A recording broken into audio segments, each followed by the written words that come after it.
ሰላም ውድ ሀገሬ ልጆች እንዴት ናችሁ? እስኪ አሁን ማን ይሞት እንደው ዱባይ ያለው መስላለሁ። እዩሳካ ነው በዛጋ ያያችሁ እዛ በረሃው ላይ ነው የሚሰሩት የኢትዮጵያ ወንዶች ማለት ነው። በዚህ ፀሐይ ማለት ነው። እኔ እንኳን ቆሻሻ ልደፋ ወጥቼ ነው እንደዚህ። አሁን እኔ አሁን እንደ ዱባይ ያለው እመስላለሁ ወይ ልመስል እውነት እንደው ከምቱ ዱባይ ያልሽዋ ልጅ ማለት ነው። ለራስሽ እየዋኘሽ ውሃው ላይ እንደፈለሽ ሆቴሉን እየተዝናናሽ እንደፈለሽ ምርጥ ቦታ እየዞርሽ ፎቶ አንስተሽ ልከሽ ያው እኛንም ጉድ አደረግሽን። ከምቱ ዱባይ ሳይሆን ከምቱ ገጠር ነው። ከምቱ ገጠር ሀቢቢ ከምቱ ገጠር እንደዛ ነው ማለት ያለብሽ የነበረው።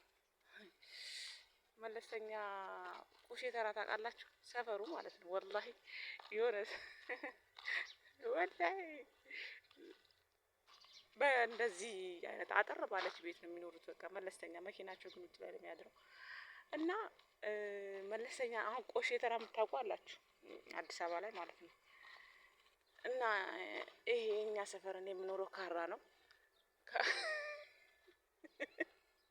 ካራ እንኳን ይጸዳል ወላሂ።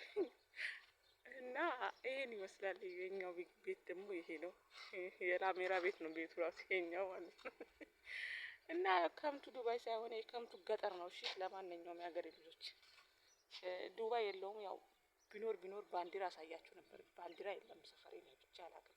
እንጨት ብቻ ነው፣ ቅጠል ብቻ ነው እና ቤቶች ያሉት እንደዛ ነው። ለማንኛውም ቻው።